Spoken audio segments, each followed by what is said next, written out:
Good morning and namaskar to everyone. My greetings to all the attendees who are present for the 9th Corporate Advisory Board meeting of the Chandigarh University. I would like to thank Shri Satam Singh Sandhuji, Chancellor Chandigarh University, for inviting me to this event. I apologize at the forefront for not being there in person. I had certainly planned and intended to do so. Unfortunately, I am in the midst of a political campaign and political election in my state of Karnataka. Establishing a corporate advisory board, the first of its kind, where industry and academia meet to discuss challenges and opportunities and to build a futuristic roadmap, is certainly emblematic of the progressive vision to education that has been taken up by Chandigarh University since its inception in 2012. These type of initiatives are important and noteworthy tools to aid academic institutions in understanding the requirements and expectations of industry, planning for this same, and on the other hand, it provides an opportunity for students to engage with industry deeply so as to have a first-hand experience of corporate environments and corporate expectations. This new revitalized approach to creating a future-ready, industry-ready, and a global-ready workforce equipped with the skills that the workforce in the post-COVID world requires is what is representative of the vision of New India, which has percolated into colleges, schools, and universities across the country. Post-2014, India has demonstrated not just is it the world's largest democracy, but is a democracy that delivers to its citizens. That old narrative of 85 paise cost of democracy for every 100 paise has been turned on its head when 100 paise leaves New Delhi or 100 rupees leaves New Delhi. 100 rupees reaches its beneficiary's account directly, without intermediation, without leakage, without corruption, and without delay. India was always described as a country that was poor, would never grow at more than 3 to 4% per annum, could not afford to build world-class infrastructure because of its poorness, could not build a world-class armed force to defend its national interests because of its poorness. And today in 2023, the same India, the same people are demonstrating the fastest growing economy in the world, tax collections that exceed targets by 25-30% every year. And we are investing today amongst the highest amongst any country in the world in building modern world-class infrastructure, modernizing our armed forces to ensure that every time there is a terror attack, we don't have to, like in 2611, go running to the world's large nations seeking help. Rather, we are equipped on our own, capable of our own, building our present and shaping our future and protecting our interests. In 2023, we are living in a different age and era where democratization of capital, availability of credit is today from the bottom of the pyramid, from the Mudra loan to the top, where startups, over 90,000 of them and 110 unicorns, have built their enterprises, built their companies, are building their dreams with no political connection, no connection whatsoever, and are doing so on the basis and support of the Indian financial sector that has been transformed. So all of this is essentially New India, and it is this New India, this vision of New India that continues to go forward. It is also true that in 2014, when Prime Minister Narendra Modi ji took over as Prime Minister, out of the 42 crore Indians in the workforce, almost 30 crore Indians were unskilled.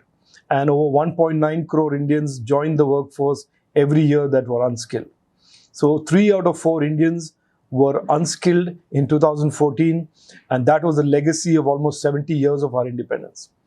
And today, as we look forward and build on this vision of New India, a vision that has taken us so far to the 5th largest economy in the world, and we are now within striking distance of being the 3rd largest economy in the world and creating opportunities and prosperity for scores of young Indians.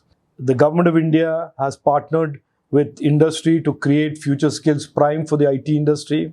For this program, the government has committed 460 crores and the industry contributes coursework and curriculum. This is just an example of what we are doing in terms of redrawing and rebuilding a post-COVID reinvigorated, re-energized skilling ecosystem and skilling framework that sits on the already historical reform of the national education policy. The skilling and education sector are addressing talent from as diverse as blue collar to white collar, in domains as competitive and high tech as semiconductors, to the gig economy and the large amount of talent required in the retail and services sector. And to give you an example, in semiconductors, India has set its sights on becoming a trusted partner to the world. Our government has constituted a high-powered committee to frame the curriculum and academic framework, so that the higher education academic institutions are aligned and the coursework is aligned to what the global requirements of semiconductor talent is.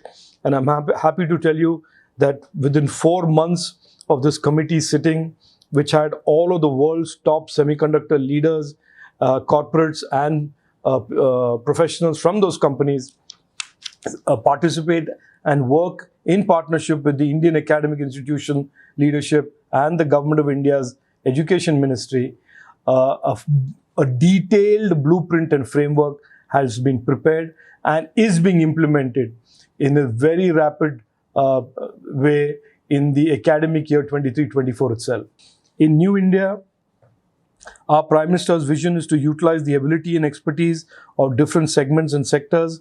Industry-academic collaboration is no longer just an outlier concept. It is fundamental. It is deeply embedded into the design of every strategy in the skilling and education space, and indeed certainly I can speak to our digital economy, certainly in every segment of the digital economy, as we have diversified from 2014 to being an ITES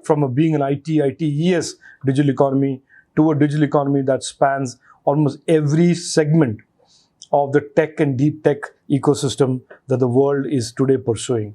From AI to blockchain, from supercomputing, high performance computing, to open compute initiatives, to semiconductors, to mobile phone manufacturing, electronics manufacturing, to the internet and data economy. So I think we are today a multi-dimensional digital economy on course to be a $1 trillion digital economy in a few years. With this thought, I would like to thank all of you for being here today, for contributing to this journey of empowering and making successful young Indians from all across the country, for being partners to Chandigarh University. Thank you also to Satnam Singh Sandhuji and his team for inviting me to speak today. And again, I end by apologizing for not being there in person, but I certainly wish all of you the very best and all success in your endeavors. Thank you. Jai Hind. Namaskar.